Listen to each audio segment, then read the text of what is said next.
Okay, you are watching 5.3 complex fractions. Man, that word complex, it is what it is, right? It means hard, so they are going to be kind of hard. It's something you haven't done before. You might have done some of the basic stuff, but more complex, the harder we get, it's going to be a little complicated. So please make sure you practice, practice, practice, and you should be good to go. Good to go. G2G. I think that means got to go, but I don't know. I'm not hip on all the lingo. Okay, here we go. That didn't make any sense, but I hope you enjoyed that little me talking to myself right there. So, basic complex fractions. There's a couple different ways we can do this. The first way is this is going to be kind of a little weird, but what happens is it's 1/3, and really this division sign right here just means that I'm dividing it and then dividing it by what 3/4. So it's really 1/3. And then times, remember it's 4/3. We flip the second one, change the division to a multiplication, and then I just straight multiply, son. 1 times 4 is 4, and then 3 times 3 is 9. That is 4/9. This one here, x over 4, this changes to your, well, it's not, doesn't change, it stays as a division, right? And then 2x over 5, and then now it changes to a multiplication, and then it goes to 5 over 2x. Then we talked about in 5.1 that you can simplify kind of diagonally or whatever it is. So this and this go out, and what happens then that gone? 5 is on the top, and then 8 is on the bottom. So that's your answer there. This one here, again, you have x plus 2 over 3, and then this, again, is your division sign, and then x squared minus 4 over 9. So that's, remember, it's x plus 2 over 3 times 9 over x squared minus 4. So what we're doing basically is we're taking two fractions and we're dividing them. A complex fraction is usually a fraction over another fraction. And if you, I'll scroll down in a second when I get there, but if you look down on that first page there, some of them are going to be kind of difficult. So that's where we're going to get some kind of easier ways, hopefully, when we get there. So this one here, this is x squared minus 4, but if we remember from the x making an x, right, it factors to x minus 2, x plus 2. And now x plus 2 and x plus 2 are diagonal, so they can cancel. The 9 can be divided by 3. 3 divided by 3 is 1. So now we got what's left. What do we have on top? We have a 3 on top. What do we have on the bottom? We have x minus 2. So that is our answer there. This one here, 3 over 4x times, I'm just going to flip this right now because I can. 4x over 5, cancel, cancel, because they're the exact same things, equals 3 over 5. So there we go. Let's go on now and let's do some tricky ones. Okay, some of you method 1, you might be like, well, this makes sense. I understand it. I'm going to use it this way. More power to you, man. I'm going to be honest. Method 1 is kind of crazy when we get to this one here. Method 1 is what we did up top. Okay, so method 1 is what we did up top. Method 2 is a brand new one, and I'll show you what that is here in a little bit. So method 1, what I want to do is I want to do these individually. So 2/3 plus 1/2. So 2/3, I can't count over here, plus 1/2. I want to do this individually, so I need a common denominator of 6. So I do that, and this becomes a 4, and then this becomes a 3. Then I add them together, and I get 7/6. So this is 7 over 6, because this is what we just said it was. We just did all the work. Now I want to do the same for the bottom, which my common denominator, which is 15, minus, and then 15 on the bottom there. This becomes a 20. This becomes a 6. Subtract, I get 14 over 15. So this becomes 14 over 15. 14 over 15, there we go. And then now I'm doing the work just like I did on the top. So it's 7/6 times, and then I flip 15 over 14, and I'm just going to be a 2, gone. This divided by 3 is a 2, divided by 3 is a 5. So what am I left with? I'm left with 5 over 4. You can see that it's kind of a lot of work, okay? And especially when we get to some variable problems like this one here, or even like further ones down the road, man. This is a lot of work. All right, so here's method 2. This one here is going to be a lot quicker if you're very good in multiplication skills. So if your multiplication skills, I can't spell, multiplication skills are on point, Or is this a word too? I don't know, man. I'm not hip with the lingo, like I said before. Is it on fleek? I don't know what on fleek means, but we'll see. I don't know. You guys tell me. So what I want to do, the first thing I want to do is I want to find the LCM. So an LCM or LCD, least common denominator, least common multiple, of all of my denominators. Okay, what's the smallest number that all the numbers can go into? 3, 2, 3, 5. What can they go into? What can they go into? They can go into 30. So my LCM is going to be 30, right? 2 times 3 is 6 times 5 is 30, and they all go into that. So now what I want to do is I want to make my denominators all 30. Okay, make my denominators all 30. I'll explain why in a second. So we get them all 30. Now let's make the numerators reflect that. So 3 times 10, 2 times 10, 2 times 15, 1 times 15. So I get 3 times what is 30? 3 times 10, right? So 4 times 10 is 40. This should be a minus here, sorry. And then 5 times 6 is 30, and then 6 times 2 is 12. So now what happens? This is where it gets awesome, okay? This is like the best, awesomest part.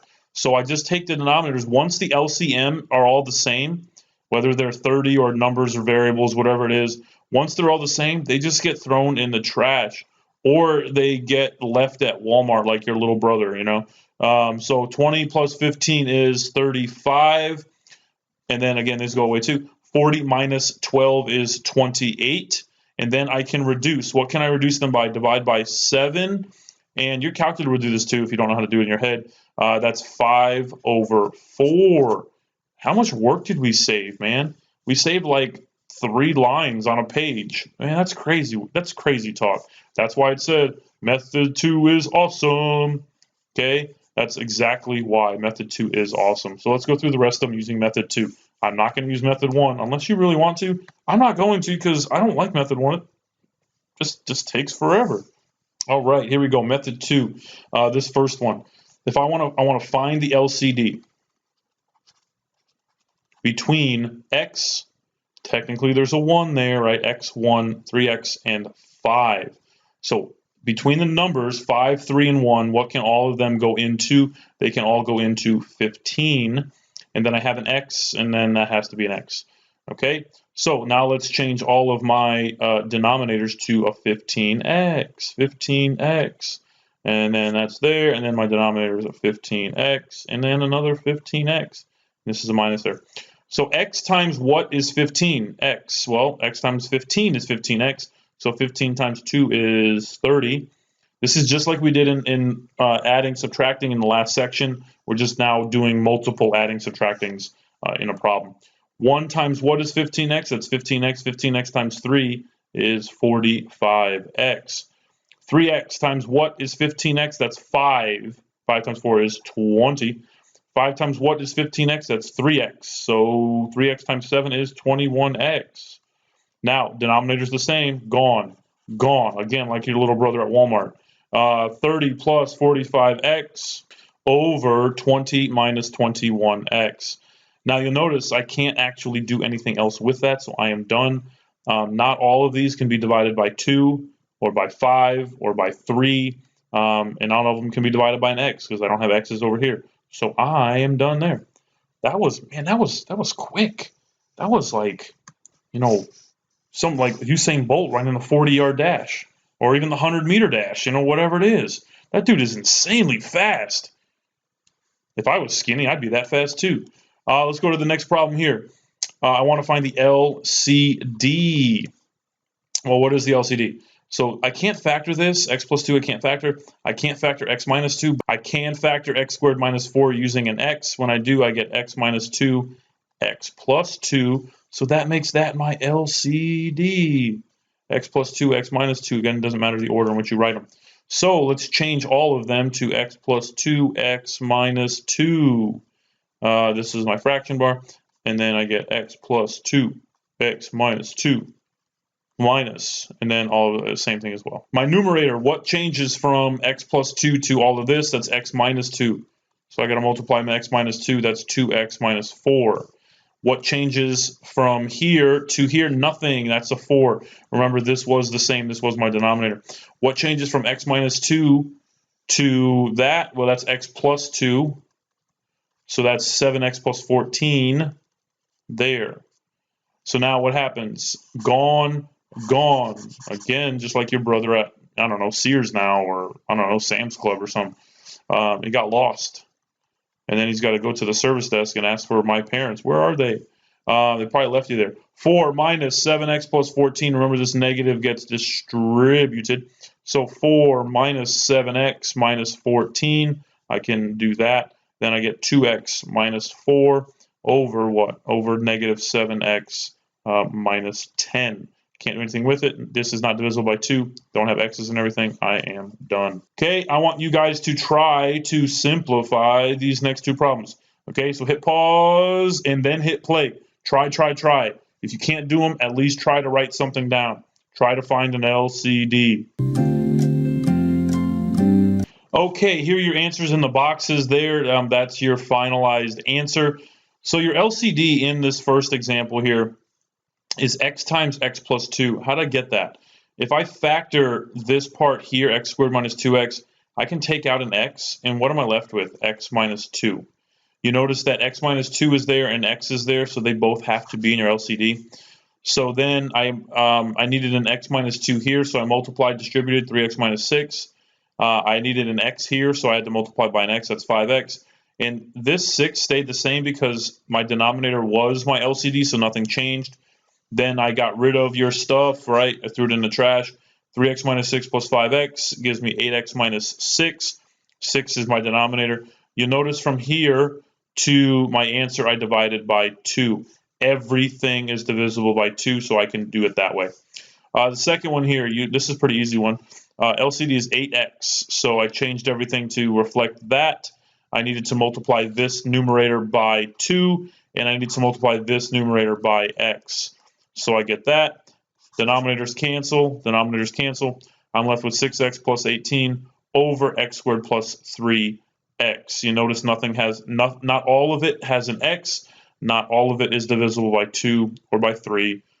So that is your answer there, man. I will kind of go through a little other one as well on the practice paper. So please, please, please go to the problem that I go to on the practice. Go to 15. I'm not going to really do the whole problem for you, but I'm going to kind of show you what you should be doing, and I want to make sure we don't make these mistakes. So if I look at my denominator on 15, I need an LCD, right? And what's my LCD? My LCD is 3x plus 1. Okay, it's also x minus 1, and it's also x plus 1. Okay, so we have 3 of them. We need this one, we need this one, and we need that one as well. So this is going to be a long and very tedious process. I'm sorry, you're probably going to need, honestly, you might need more room than what's here, okay, because it is going to get very long. So what do I need in the first one, x plus 1? I need the x plus 1. I also need what? I also need a 3x plus 1. And then what do I need else? I need an x plus 1 as well. So I have the x plus 1 here. Then that's the original. Then this is needed, and then that is needed. And that's just for the first fraction. So you're going to need to make a box, 2 boxes with this actually. And you're going to need to do a whole bunch of boxes with this particular problem for 15. Not necessarily for 14. You're going to make a couple, but not like as many. 15 is a crazy problem. Whenever you have a binomial and a binomial, so a binomial times a binomial, hopefully by now we know that you need to make a box with that. So box, box, box it up. Box, box, box, box it up. You have to do it. Okay, maybe it's a box. Even if it's a trinomial as well, trinomial, you're going to need to make a box. Okay, so a couple boxes, a lot of them in this problem. Look at the answer guide. If you have any questions, please ask, but you should be okay. All right, that wraps up your 5.3 lesson. That's it. There's nothing else to it. Yes, some of the problems are a little harder, but it's still the same steps. And in case you forgot the steps, guess what I did? Man, I am so nice. I included a little like strategy guide right there. Man, I am so nice. This steps works for all of them. Okay, please use it. You can't use it on a power assignment or a test, but if you can do the problems on a practice, then you should be good to go. Please ask for help in class, and you should be okay. And remember, I'm signing off. Remember my tagline, right? Take notes, do work, and you will be successful.